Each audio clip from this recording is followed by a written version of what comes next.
Alright, let's try and give this another go. I got another DLC to basically show you guys off. This one's a little bit more complicated than the last one. And I tried to do a recording for it already, but... well, the recording didn't work, so this is gone. And might as well get rid of this one too, because I'm not really using it at the moment anyways. Let's go into DLC. I'm going to show you guys off The Darkest Night. This is one of the DLCs for Tabletop Simulator, and it's a lot more complicated than the other one. The captain is dead by quite a bit. Now, note by the way, I'm probably not going to complete this game, so this might be a very long series of Explore videos as I just try and complete one game for you guys. I'll note by the way that this game, it's basically got a big rulebook here, and by big rulebook I mean it's got a really big rulebook of rules, and this is the base game here. And these pages I'm flipping through, this is all the rules I have to read through just for this, like, those games right there. There's basically 14 pages for the base game itself, and then you get into like the rule books for like the DLC. So you got like, there's the first DLC, it's got a couple pages, 6 pages, 5 pages. This one's got like, 4 pages. That one's got 6 pages. This one's got 2, 4, 6 pages.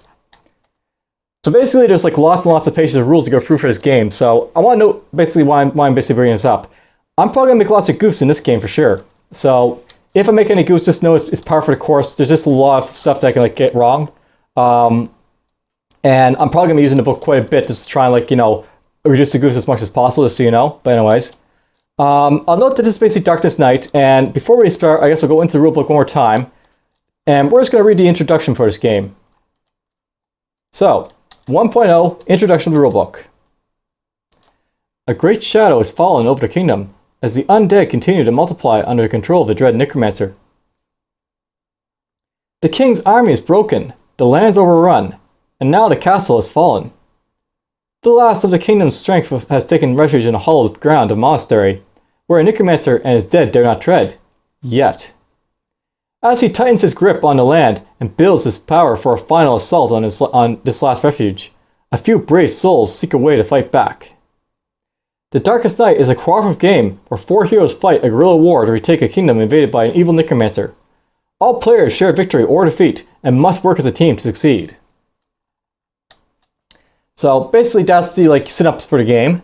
And I tried to do a recording for this, but apparently my video failed, so I'm basically doing this again. But I was going to like just like run through this real quickly. I'm going to take the wizard here, who's basically from the main campaign, and he's going to be character right here. I'm going to take the Crusader, who's from one of the DLCs. Basically, I'm going to give you guys a next mix of some of the DLCs and stuff like that. I'm going to take the Mercenary. He can go over here. And I'm going to take the Scout. And she's right there.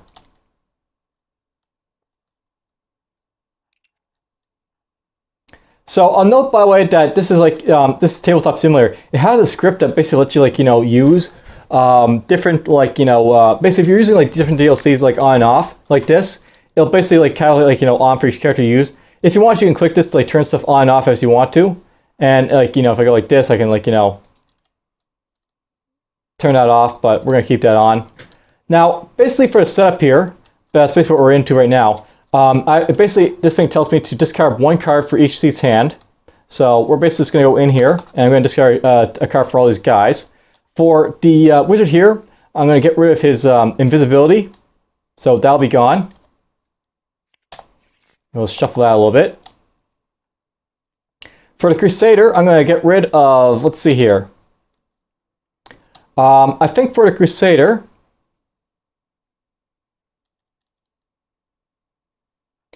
I'm going to get rid of Defiance for now. Hopefully I'll get back soon. For the Scout, I'm going to get rid of Blind Spot. And then for the Mercenary over here, we are going to get rid of Military Style.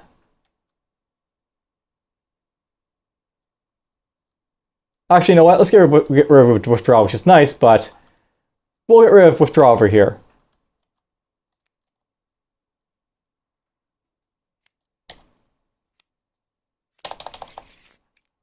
When I initially played, I got rid of military style, but I'll go with withdraw this time, just for the hell of it. Alright, so basically that's the setup. When you're basically done with like the setup here, you activate the DLCs you're going to be using. We're just going to use these DLCs. I'm not using From the Abyss or Tales of Old because they basically have game mechanics to replace old ones, and I sort of want to show you like all the like base mechanics with like, you know, well, I'm also going to use like within Inner Light, which actually adds to the game mechanics, but note that Inner Light basically adds to the game mechanics that are in the base game, whereas the From the Abyss and Tales of Old, they have mechanics to replace mechanics in the base game. So we're basically going to see like all the mechanics that are basically like, you know, from like the like I guess like this expansion here, and then like the characters that, you know, from 15 Wins and like, you know, events and stuff from that. So I'm going to start. Basically gets all this stuff here, puts the Necromancer right there. Does a quick shuffle of everything over here. We're going to set up the game. Basically I go here, go into map card, and I'm going to go in here, I'm going to say, basically here's how it works. The Necromancer has been taken over land, and it's basically created blights all over the place. So I'm going to put down like all these blights here on the different places. So we're going to put down an Omen on the ruins. And this will cause higher fate events to happen at, like, you know, your location if you're there. We're going to have webs happen in the forest. So that's webs. These will cause you to lose a turn if leaving. Very bad, so you want to basically get rid of that before you leave. We're going to have Revenants in the swamp. Nasty things. That's basically a mob that you have to fight if like you end up your turn in a swamp. There's going to be Oblivion in the village. And Oblivion's right there. Basically it'll cause us to exhaust the power each turn we are basically inside the realm of the village. In the mountains we're going to have Decay. That's going to cause artifacts to be kind of useless to us, which is not good if we have artifacts, but at the start of the game it won't be bad because we don't have any artifacts to worry about. And then we're going to have the castle. The castle will have crows, which are not bad. Crows basically just kill your secrecy, which is bad, but not terrible. Where are crows? Where are you, crows? I know you're somewhere. There you are, crows. Basically, this one has caused you to lose secrecy, which is not terrible, but it could be worse. Alright, so that's basically the map card that we draw at the start. It basically goes right there for a discard pile. Now we start the game. So each of these guys have a hero card here. I'm just going to put them right here for reference.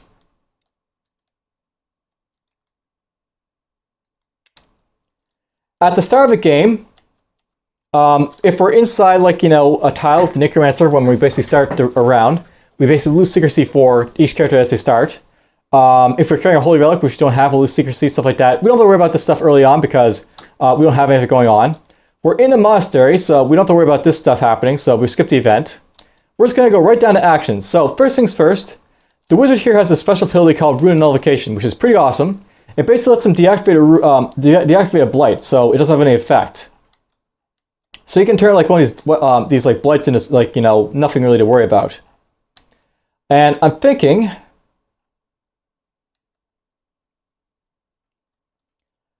I may want to exhaust one of these powers so that they don't have an effect on us. And I think it might be the crows I might get rid of over here. So we're going to add crows as an effect for the wizard to like disnullify. He's just going to nullify crows. That's going to go right there. And basically crows are not going to have any effect for this game until he deactivates this rune or changes to something else, basically.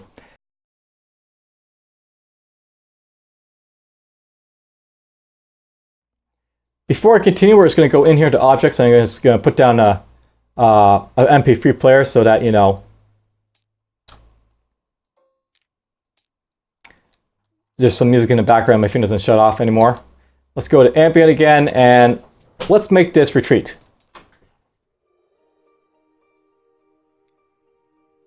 We'll put that there for the rest of the video session. Alright, so basically what's happening here, this guy went and dropped a Rune Nullification on the crows. That's his turn, so he's basically done his turn. Now it's for the other three people to go. For them, since I basically nullified the stuff in the castle, what we're going to do with the castle now, I'm going to send the scout to basically run over there. She's got something called cross country, which basically lets her move like really fast. So she's going to use cross country to like basically navigate all the way over to the castle. Now, basically at the end of a turn, if you're in like a place of like blights like this, you usually have them affect your character at the end of like the turn. But because it's nullified, it doesn't hurt her at all. So she's, you know, it just basically ends the turn like without issue. I'm going to have the mercenary and the crusader basically run off to kill something. So I want them to maybe go over to the forest here. Do I want to go over forest? Now here's the thing. These guys, the crusader and the mercenary, they start off with like 4 secrecy and 4 secrecy. And here's the thing. This is a game where you don't want to basically get caught by a necromancer because he will basically try to like, you know, hunt you down. These guys are actually detectable if like, you know, the necromancer rolls a 6, which he could do with his dice. He's got a dice over here which I roll at the end of the turn. And by the way, I'll just like flip that over because she's done her turn. What I think I'm going to do with them, I could send them down here to like hunt the like these the webs and get rid of them. They could go to the Oblivion over here to deal with that. I could send them over there. They'd have to exhaust the power to do so, but that's fine.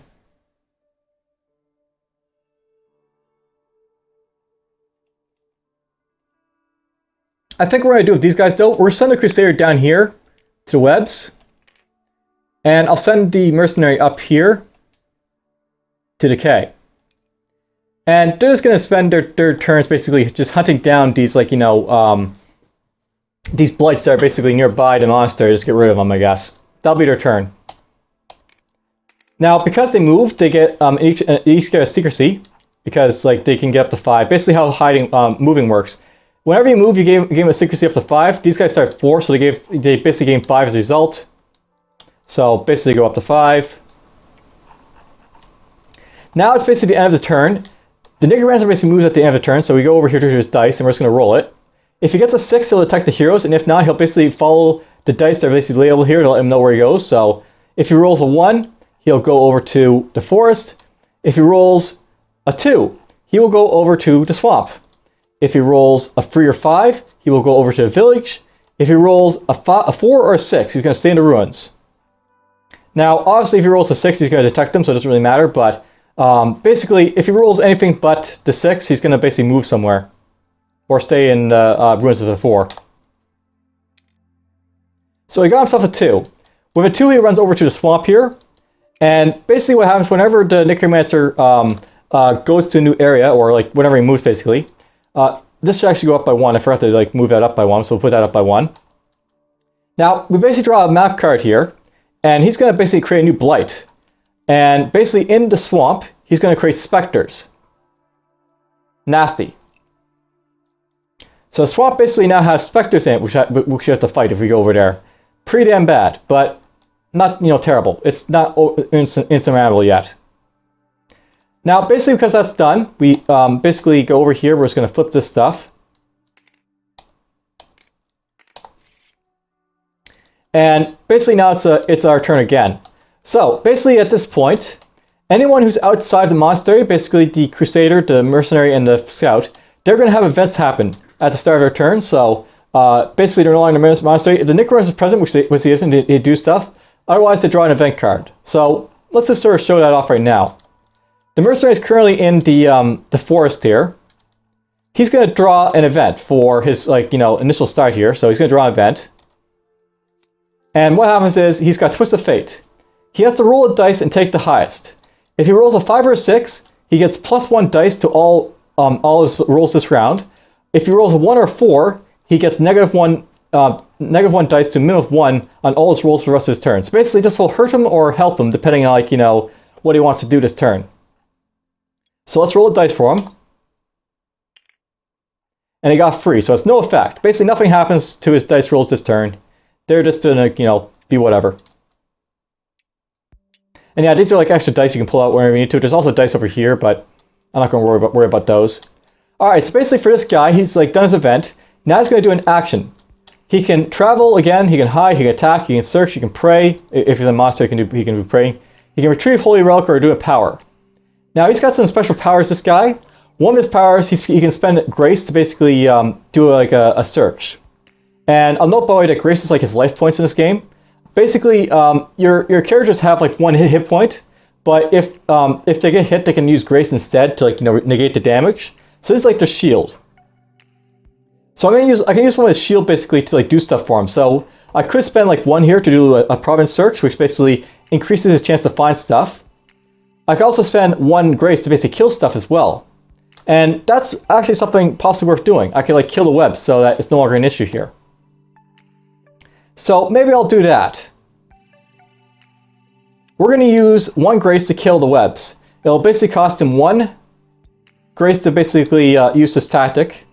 And it's going to cost him a secrecy to attack a blight. So he's going to have 4 dice basically pop out. Because he's using 4 dice to fight with Raph here. Now he has to roll basically a 5 to kill the webs. And if he fails, he loses his secrecy in doing so.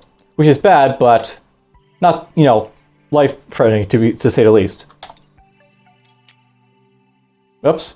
Okay, he only rolled like, those dice there. He's going to roll again. He didn't roll a 5. So basically what happens now, he's going to lose a secrecy for failing to like kill the blight. And it goes down to 3. And then that's it for his turn. He failed to do anything important. That sucks, but it happens. Alright, so basically next, let's use the mercenary up here. He's up here next to Decay. He's going to draw an event. And we'll see what happens to him. He got Betrayal, so he lost his secrecy right off the bat. So, poof. That's all that happens to him. He just lost his secrecy. Not terrible. There's worse events, but... Basically, events are usually a bad thing, but, there's worse events than that. Okay, now for his turn, he can basically fight the blights if he wants to. And I'll note by if he fights, he might get a treasure chest for killing it. So that's probably worth doing. We're going to take 2 dice because he's basically got military style. It doesn't cost him any grace like the paladin because basically his ability doesn't do that to him. And we're just going to roll these. He got 5, and 5 is what you need to kill this Decay. Basically that's the might power for this thing, so it basically gets to discard. And basically that's how you get rid of blights in this game, and you'll be doing that quite a bit. Now, because he got rid of that blight, I'll note by the way that it cost him 1 secrecy to attack, so we'll drop this down to 3. He's got a special ability called Spoils of War here, which basically lets him get a treasure chest whenever he kills something. So you may use a war chest power at any time and like exhaust it. So he gets himself a treasure chest, which is right here. Now, if you go to the rule book and like just do a quick reference of the guide stuff, treasure chest basically you can discard any time to draw a new power. So that's what we could do with him. I could draw a new power from him if I want to. But for now, really, there's no reason for me to draw that power just yet. So let's just skip the turn. And that's it for the mercenary. He's basically done whatever he wants to do for now.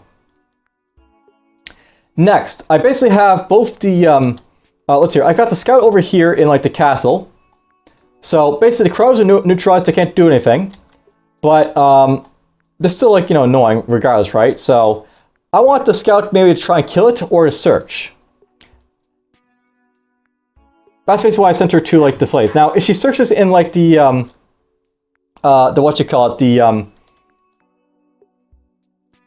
castle, she can basically use treasure map to try and increase her search, but this will be exhausted. And I actually want to keep this around because I'm going to bring the wizard over here in a moment. So what we're going to do with the scout here, she's going to basically just do a regular search. Basically, so you can search by rolling against the search difficulty and then choosing map card per success, basically to get the reward. She has to basically search by rolling a 2 or higher, and then she like gets the reward for it. So it's pretty good searching results here. So let's just take 1 die, and we're just going to roll it. And she got a 6, so we're going to take a map card here.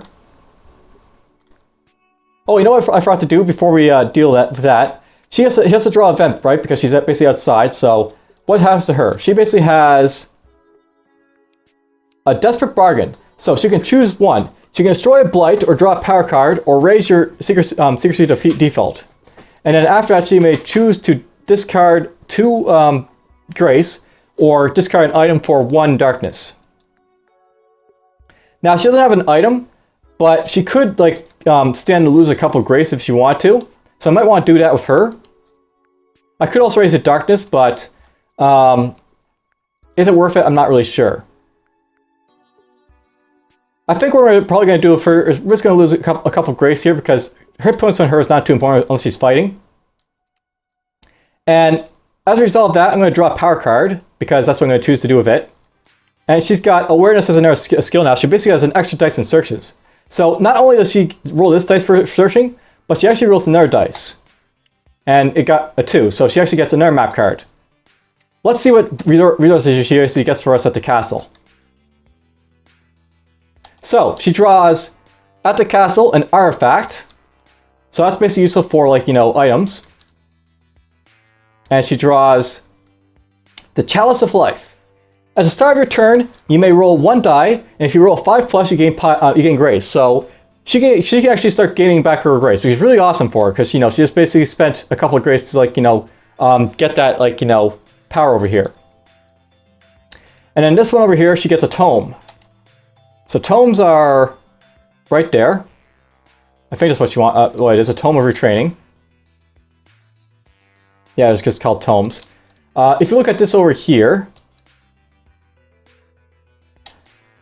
tomes of retraining. You can basically discard at any time one of your power cards at the bottom of his deck, and then you can draw 2 power cards, keeping both. So basically, she can sacrifice 2 powers to draw a new one.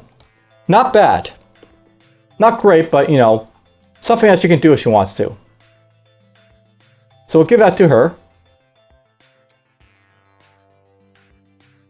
Oops. These are actually going to go together. And we'll put them right there. Now, because she's basically in a zone with blight, she doesn't have to worry about it because of the wizard, but if that blight was active, she'd have to deal with it, but she doesn't have to. I might use this on her to, like, get more skills, but for now I think I'm going to save it. And that's it for her turn. So now it's the wizard's turn. Now, the wizard has a lot of special abilities, right? And one of the special abilities he's got, he can use teleport. We're going to teleport the wizard, which basically lets him move 2 spaces wherever he wants to, basically on the map. And he can gain 2 secrecy while doing so, but he's already at 5 secrecy, so he doesn't really gain any more. So he's just going to teleport himself over to where the scout is. And now those 2 are basically over there together, which is fine. Next turn, basically, they can do some more searching in the castle and get some nice stuff, basically, for themselves to use, which is what I basically wanted to do at this point. Alright, now we're going to roll a Necromancer dice again. Now, note, by the way, that the Crusader, he's down to, like, 3 secrecy. And over here, the Mercenary is down to 3 secrecy. These guys, basically, they did a lot of actions that, like, you know, made them noticeable to the Necromancer. So what's going to happen now is it's possible that the Necromancer is going to detect them. Basically, if the Necromancer rolls a 4 or higher, he will find either the Mercenary or the Crusader. He rolls a 1, so he's a big dummy. He can't find him. So what's going to happen with him? He's going to go back to the ruins, because basically you follow the die here. Just 1, 2, 5, 3. He's going to go back to the ruins, and he's going to create a new blight here. Because he's just making blights. So he goes back to the ruins, and he makes some crows. So, again, the crows, basically, we don't have to worry about them, because I'm nullifying them right now. Now, note, by the way, that you can only have so many of, like, these, like, you know, on the map at one time. So what's happening at this point... basically, he's nullifying crows, but if, like, another crows get drops down, I basically have to find another map card, because you can't drop more than, like, 3 crows at once on the thing, so... basically, I need 1 for here. I don't have to actually have this right here, but I like to have it there, so, you know, just to tell me I'm basically nullifying that right now. Alright, so basically, we dropped another, like, thing over here. We got crows, and we got omen over here, which is bad in the ruins, but whatever. Alright, so basically it's the next turn. I'll note, by the way, that the mountains have been cleared of blights. So what I may want to do at this point with this guy, he's going to probably go elsewhere. But where am I going to send him? I'll maybe deal with him in a moment. Let's deal with the scout here first. Basically, she's got, you know, the treasure map. I'm going to activate this on the location of the month, but first let's draw an event for her. And she draws a horde. So basically, these are, like, you know, things that are compared to your secrecy. She's got really high secrecy at 7, so basically, we've got a small horde coming after us. We have to roll, basically, an elude roll or attack roll, basically, to deal this horde. If I deal a free for, like, you know, eluding, I can basically, like, you know, avoid this event. And I'll note that she's got a bonus to looting. Basically, she can roll 1 die and then add 1 to the highest dice, which basically means that she can basically get, like, you know, if she basically gets a 2 or higher, she'll basically elude this horse. So I'm definitely going to elude. So basically, she eludes it because, like, you know, she rolls a 2. This adds 1 to it because it adds 1 to the highest die, so this becomes a 3. And that's basically all that happens with that, you know, event. There's nothing really to it. So she's basically avoided that horde. Now it's basically her time to shine. She's basically got treasure maps. And basically what this does, it lets you basically search there for +1 die. So she's basically going to search there. And she's basically going to get 1 die from this. She's going to get 1 die from searches because she's got awareness. And then she's going to get her initial dice for searching into this to begin with. So she gets 3 full die to try and roll. And she has to basically roll 2s, basically, at the castle in order to get stuff. Which is awesome. Oof! She only got 1 result, so she got 6. So she gets 1 map card to get something. That's not really good for the castle, but oh well. But she did get a treasure chest, which is good, because now she can get more powers. And I'm actually going to just skip this. We're just going to draw power from the power deck right away from her, because I want her to get as many powers as quickly, because she's basically our searcher, and she can get more powers for us, so let's see what she gets. She's going to get shelters. So you can activate activate in your location at any time, and heroes there do not experience events, and you can deactivate and exhaust at the end of the round. So basically you can activate this at any time to basically prevent events from happening, which is really useful. Basically, she's really good if she's near other heroes, and she's not right near wizards, so not bad. But I think we'll let this guy experience the event for now, the wizard, and we'll just, like, you know, deal with it as it goes. So we'll drop that there. She's done her turn. Now it's the wizard's turn. So the wizard's basically here over in, you know, the castle with the scout. He's going to draw his event card. And he gets Dark Scrying. So he's going to spend 1 grace or lose 2 secrecy. Now note by the way that the wizard isn't really strong. But losing secrecy is kind of bad. It's not terrible bad, but it's still bad. Because if I lose, like, too much secrecy on this guy, he's going to draw a necromancer to him. I'm going to spend a grace because I think that's what I prefer to do here. And we're just going to get rid of that. So it hurts, but oh well. Now next, this guy's got Lightning Strike. And he actually used it to roll free die and attacks. So basically he can fight with free dice. I'm going to draw free dice for him right now. And we are going to attack the crows in the castle. I don't have to attack the crows here, to be honest, but if I get rid of the crows, I can, like, you know, start thinking about, like, other, like, you know, blights I can change him to, like, nullify if I need to. So we're just going to get rid of that stuff so we don't have to worry about that stuff. So we'll roll 3 dice, and I'll spend a secrecy basically to attack it. I got 5, and a 5 beats the crow's might of 5, so basically, here's something I know about this game. Heroes always win ties in this game. That's what you want to know. So we basically have to tie or get greater basically to do stuff. So you exhaust that, and we get rid of the crows. I actually was going to search with him, but, you know, whatever, I got rid of the crows instead because I felt like it.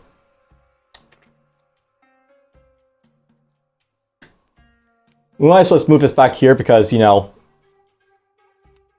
why not? We're not going to use it. Get rid of that done. Alright, now it's basically the mercenaries or the Crusader's turn. I'll note that the Crusader over here, he's still got these webs to deal with, so if he tries to leave, he's going to lose a turn. Or he's going to lose secrecy. Or he's going to lose a turn when leaving. So I really want to try and kill these webs before he leaves. So let's draw our event card. And he's got a Lich fighting him. Pretty damn bad. Now, if I want to, I could, like, try and spend, like, you know, grace to basically combat this guy, but I'm going to lose a grace anyway, so it just makes sense for me just to roll 1 die to try and fight the Lich with the Crusader. Let's see if I get a 5 or more. I got 4, so basically he's going to lose a grace and go back down to 3. So that sucks, he took another hit. He's not doing too well, the Crusader. But basically he's now done that. Alright, so at this point, I really want to get rid of this, like, you know, web. So we're going to go back in here. We're going to draw our 4 dice. And I'm going to hope I'm going to get a 5. And we're just going to move it down this time so, you know, it doesn't get caught in my extra dice again. And poof! A 6. So we did get rid of the webs this time. He gets knocked down to basically 2 of his grace now, but he got rid of the webs. They're basically gone. So that's basically done. He can now leave his place freely, which is basically good. And it costs him a secrecy to attack, so he's now down to 2 secrecy. He's very detectable right now by Necromancer, so Necromancer might come to him next time, but, you know, if it happens, it happens. Now, this guy here, the mercenary, he's basically done with, like, you know, this area right now. I think with him, I'm going to have him maybe march over to deal with this Oblivion over here, perhaps. It'll cause him to exhaust the power, and he'll probably exhaust one of these right over here, but oh well, that just happens.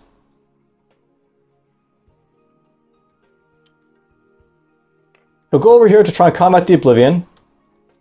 Now, because he's ending here with an active Blight, this is an active one that can't affect him, he's going to lose one of his things here. So he's going to lose access to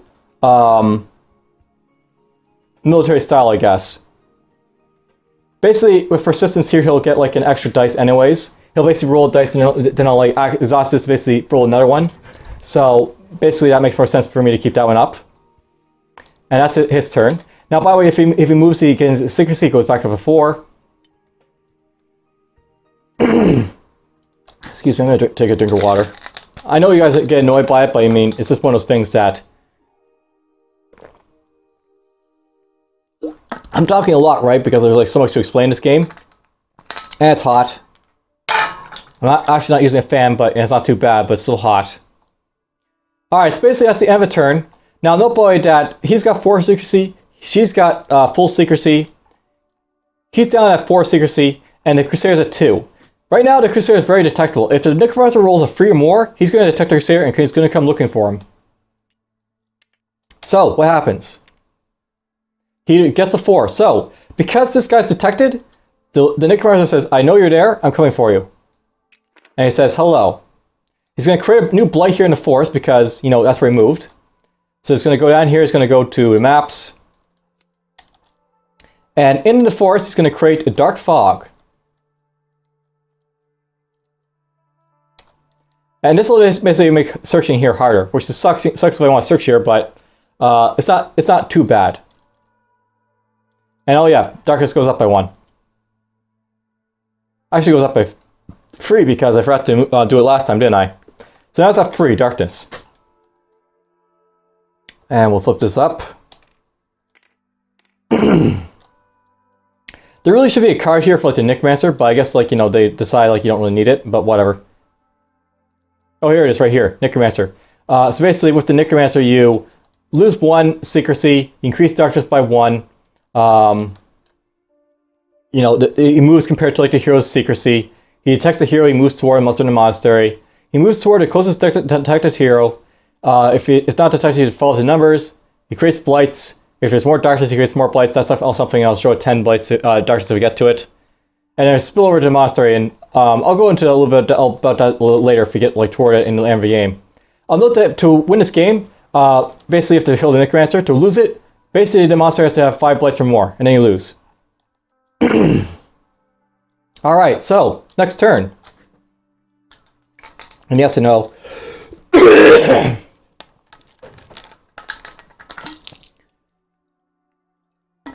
I don't know about you guys, but I'm losing my voice, so I might try talking a little bit less.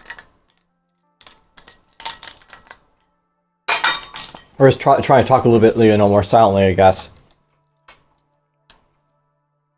Alright, so, at this point, let's just do the Crusader here. Basically, he's in, like, the zone with the Necromancer. So, at the start of his turn, he's going to lose a secrecy, right off the bat. If his secrecy is below 0, he gets attacked by Necromancer, which isn't luckily the case, but if it was, he'd be attacked by Necromancer right now. So we're just going to draw an event card.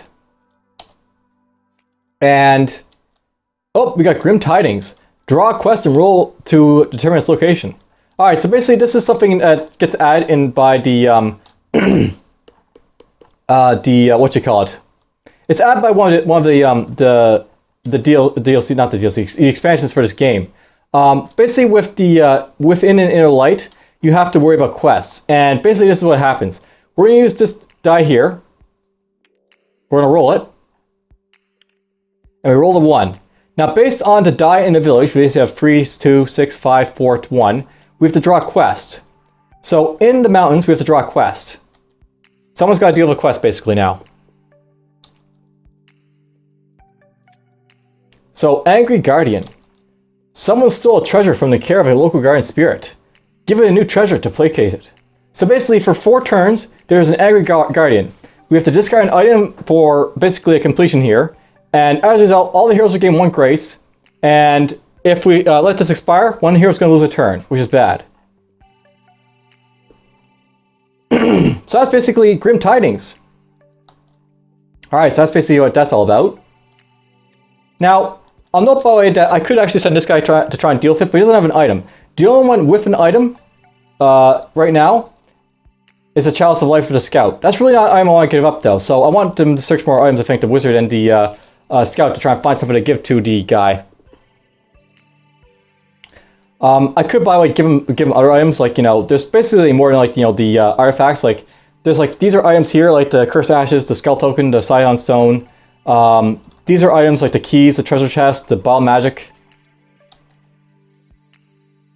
She could give the Tome of Retraining, by the way, just as an example to placate the Guardian, but, you know, whatever. This is the Dark Fog, that's the Dark Fog.